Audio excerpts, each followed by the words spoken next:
এই যে আমার গিলা কলিজা রান্নাটা প্রায় হয়ে গিয়েছে। এখন আমি দিয়ে দিচ্ছি এই যে সামান্য একটু গরম মশলার গুঁড়া,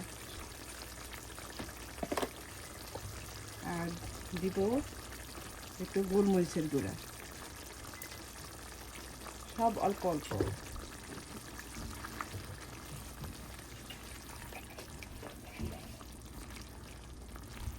এই যে দেখুন তরকারির কালারটা কত সুন্দর। আসলে তরকারির কালার যদি ভালো না হয় তাহলে খেতেও ভালো লাগে না। আপনারা এইভাবে একবার রান্না করার চেষ্টা করবেন, করে আমার এই রেসিপিটা ফলো করে দেখবেন। এভাবে রান্না করে আপনাদের কাছেও ভালো লাগবে। এই গিলা কলিজা মাঝে মাঝে খাওয়া, সবারই মাঝে মাঝে খাওয়া উচিত। তো যাই হোক, যারা পছন্দ করে তারা তাদের ফ্রেন্ড সার্কেল বা আত্মীয় স্বজন সবার মাঝে শেয়ার করে দেবেন এবং লাইক কমেন্ট করে আমার পাশে থাকবেন। তো এরকম নতুন কোনো ভিডিও নিয়ে আবার আপনাদের মাঝে হাজির হব। ততক্ষণ পর্যন্ত আপনারা ভালো থাকবেন, সুস্থ থাকবেন। তো আল্লাহ হাফেজ, বাই। এই যে আমি চিকেন গিলা কলিজা রান্না করার জন্য এখানে আমি কলিজাগুলি, এই যে দেখুন কলিজাগুলি ধুয়ে ভালোভাবে তারপর পরিষ্কার করে তারপর নিয়েছি। এই যে আবার এই গিলার ভিতরে মধ্যে এটা কেটে দিতে হবে, না নতুবা এই গিলার মধ্যে এই রক্ত থাকে।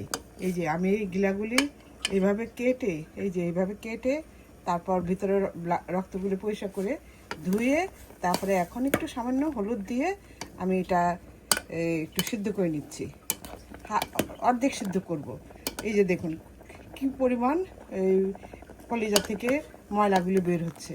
এখন আমি চুলাটা নিভিয়ে দিচ্ছি, কারণ কেন একটু শুদ্ধ করবো, শুধু এই কারণে যেন এই ময়লাগুলি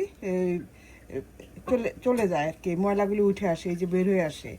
এখন আমি ঠান্ডা করে ভালোভাবে ধুয়ে তারপর পরিষ্কার করে তারপর রান্না করব। এইভাবে গিলা কলিজা রান্না করে খেয়ে দেখবেন, আপনাদেরও ভালো লাগবে। আর এই গিলা কলিজা এভাবেও একটু হেলদি, এটা বাচ্চাদেরকে সবসময় খাওয়াতে পারলে খুবই উপকারী একটা আইটেম। তো গিলা কলিজা, চিকেন গিলা কলিজা, তারপর বিফ গিলা কলিজা, এগুলি কারণ এগুলি যদি বেশি করে খাওয়া হয় তাহলে বাচ্চাদের ব্লাড তৈরি হয়। তো আমি যতটুকু শুনেছি আর কি। তো যাই হোক, আপনারাও এইভাবে করে খেয়ে দেখবেন, আপনাদেরও ভালো লাগবে। তো এটা এখন ভালোভাবে ধুয়ে তারপর আমি রান্না করব।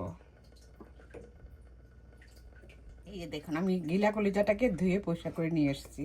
এই দেখুন এখন দেখতে কতটা সুন্দর। আসলে সব কিছুরই একটা সঠিক নিয়ম আছে। নিয়ম অনুযায়ী আপনারা যদি সঠিক নিয়ম অনুযায়ী যদি আপনারা করতে পারেন তাহলে খেতে খুবই ভালো লাগবে। এই যে দেখুন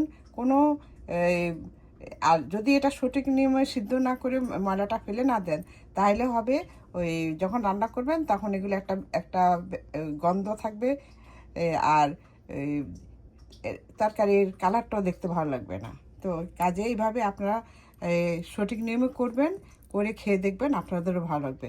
আর দেখুন এই যে এই গিলার ভিতরে কিন্তু এই রক্ত থাকে। এই রক্তগুলি পরিষ্কার করে দেখুন ভিতরে কোনো রক্ত নাই।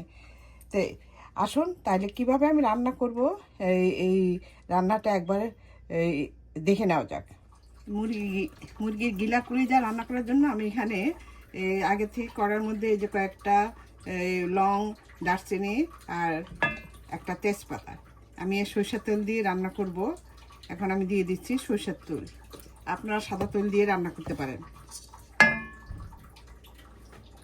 আমার কাছে সরষের তেল দিয়ে রান্না করলে খেতে ভালো লাগে।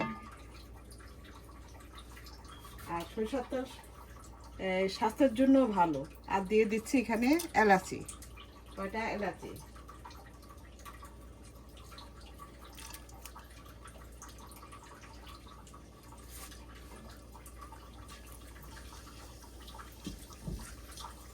এখন আমি দিয়ে দিচ্ছি কোয়ার্টার কাপ রসুন কুচি, পেঁয়াজ কুচি।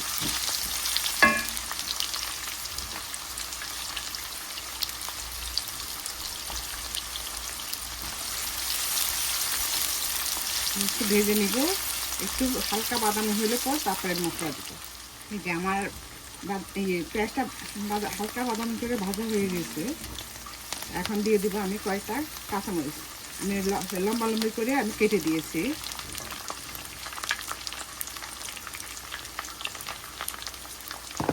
এখন দিচ্ছি আমি এই যে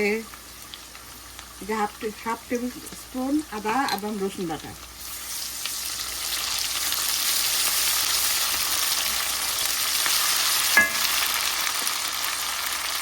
আরও দিব একটু হাফ চামচ পরিমাণ ধনিয়া গুঁড়া, হাফ চা চামচ এই হলুদের গুঁড়া, হাফ চা চামচ এই লাল মরিচের গুঁড়া দিয়ে আমি এটাকে একটু ভালোভাবে একটু নেড়ে চলব। এখন দিব আমি জিরার গুঁড়া। এই যে জিরার গুঁড়াটা আমি 1 চা চামচ দিয়েছি।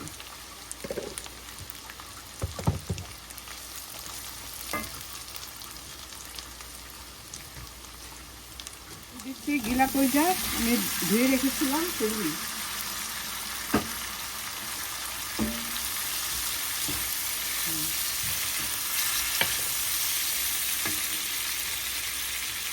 এখন দিব স্বাদ মতো লবণ,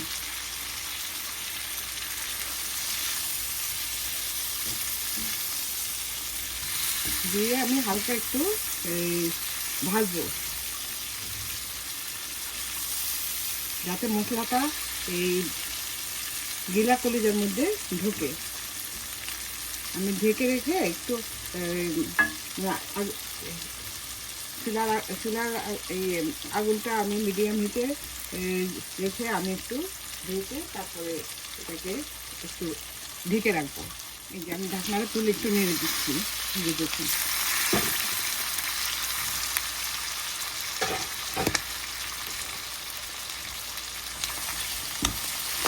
আমি তো এখন একটু পানি দেইনি, দেখুন।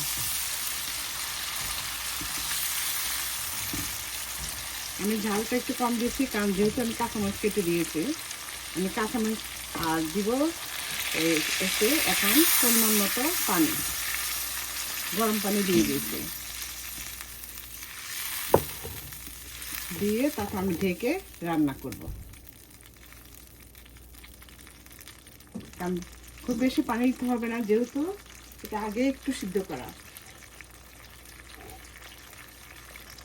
এখন ঢেকে দিব, রান্না হওয়ার পর সিদ্ধ হওয়ার পর তারপর আবার ফিরে আসবো।